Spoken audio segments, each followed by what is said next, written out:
الوقت في رمضان قبل اذان المغرب بيبقى وقت مختلف، الشوارع زحمه ودوشه كتير، بس دايما هتلاقي حد في الشارع بيوقفك ويقول لك اتفضل رمضان كريم. واحنا النهارده رايحين عند مجموعه شباب بيوزعوا العصير على الناس طول شهر رمضان قبل المغرب عشان يفطروا صايم. تعالوا بينا نشوف. يا رجاله ايه الحلاوه دي؟ حلاوتك ايه؟ عاملين ايه؟ كل سنه وانتم طيبين. قبل أذان المغرب بدقايق شوارع مصر بيحصل فيها مشهد غريب شوية، ناس واقفة في نص الطريق ومعاهم كوبايات عصير، وأي عربية تعدي أو أي موتوسيكل يقف أو أي حد لسه في طريقه للبيت يمدوا إيديهم بكوباية ويقولوا له اتفضل رمضان كريم. مش بيبيعوا ولا مستنيين حد يعرفهم. ويمكن اللي شايف المشهد ده يقول ده مجرد عصير بيتوزع، بس الحقيقة إن دي لحظة بسيطة بتفكرنا إن لسه في ناس بتفرح إنها تفطر حد قبل ما هي نفسها تفطر. ورمضان هنا حكاية خير بتتكرر كل يوم وقت الفطار.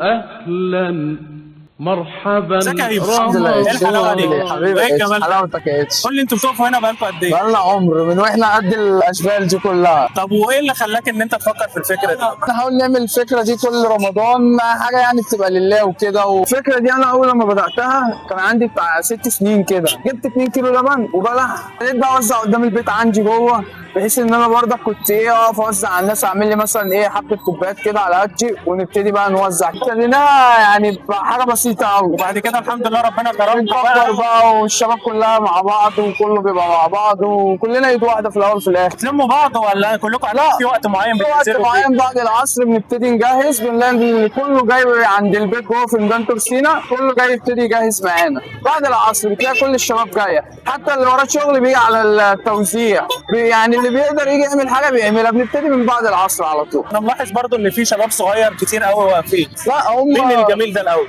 ابن خالتي. ازيك يا ادم؟ عامل ايه؟ اخويا الصغير برضه. كام سنه؟ 11. بتشارك هنا مع احمد على طول؟ انا بقاله معانا بتاع 4 سنين ولا حاجه، وهو عنده 6 سنين بيقف معانا. كلهم يا احمد ما شاء الله شباب صغير وكلهم بيحبوا بعض وبيبقوا عايزين يعملوا الخير. ما هم بيشوفوا الخير، بتلاقي كله نفسه يعمل خير، وهم بنحاول نزرع دي فيهم عشان لما يكبروا يبقوا في سننا يعملوا كده، حتى لو احنا مش موجودين، بس ان شاء الله لو نبقى موجودين على طول. ساعة بقى الاذان لما بيأذن وبتبدا بقى الناس تشرب كده، بتحس بايه؟ بنحس برضك بحاجه كويسه ان احنا بنفطر الناس عند ربنا، دي بتبقى حاجه كبيره قوي يعني. احنا بنستنى كل سنه المجموعات ده عشان خاطر احنا بنحب كده ومتعودين على كده. في حاجه بتبقى بسطانه جدا وما بنفطرش غير لما الناس بتفطر من ايدينا قدامنا الاول. بتوزعوا ساعة الاذان ولا قبل الاذان؟ لا بنوزع ساعه الاذان بالظبط، اول لما الاذان يقول الله اكبر بنوزع عشان ما نديش لحد كوبايه ولا ندي لحد حاجه يدعي علينا. ده دايما اللي احنا بنشوفه دايما. تيجي توزع حاجه تدلق عليها. لا بنوزع ساعه الاذان بالظبط، بحيث ان اللي ياخد يشرب على طول ويدعي لكم.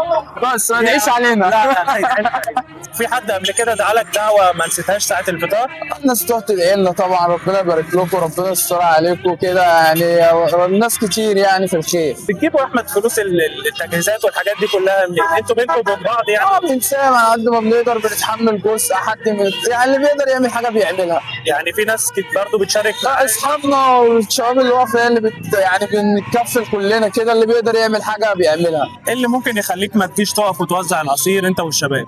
لا لازم، لو اي حاجه ورايا لازم، اهم حاجه ده، لو ورايا مشوار ده اهم حاجه. لا من اول يوم رمضان لحد اخر يوم رمضان، وبقى لنا كذا سنه على كده، وربنا يديم علينا نعمه. طب وبتحاولوا تفطروا في بيوتكم؟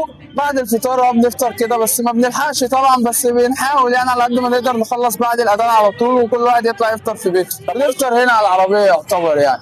طب وانت يا احمد بقى بيبقى نفسك حد يوزع عليك زي ما بتعمل كده مع الناس؟ طبعا نفسي الناس كلها تعمل خير، عشان دي حاجه كويسه، والاشبال دي كلها معانا من زمن الزمن، وهم معانا على طول. حتى الاطفال الصغيرين زي ما انت شايف كده معانا كل سنه. انا ملاحظ فعلا ان في اطفال. كلنا كل سنه على كده، كل سنه كلنا ايد واحده وكلنا مع بعض، وكل سنه على كده. وكل سنه الشباب الصغير ده بيزيد على السنه اللي قبلها. تقول بقى ايه للناس بقى وتشجعهم ازاي ان هم ينزلوا زيكم كده؟ اللي بيعمل كده بيعمل حاجه لله وبيعمل عشان خاطر ربنا. يعني تنصح الشباب بايه؟ انا انصح الشباب والشباب الصاعد كله ان هو يعمل كده ويهتم بكده، ورمضان ده بيبقى رمضان شهر الخير كله، واللي بيعمل ربنا اكيد بيلاقي في دنيته وفي اخرته. هم تشجع الشباب كله يعمل كده زينا كده، وان شاء الله خير يعني والدنيا تمشي. ربنا يا رب يا احمد ما يتعبك معانا. كل سنه وانت طيب يا حبيبي.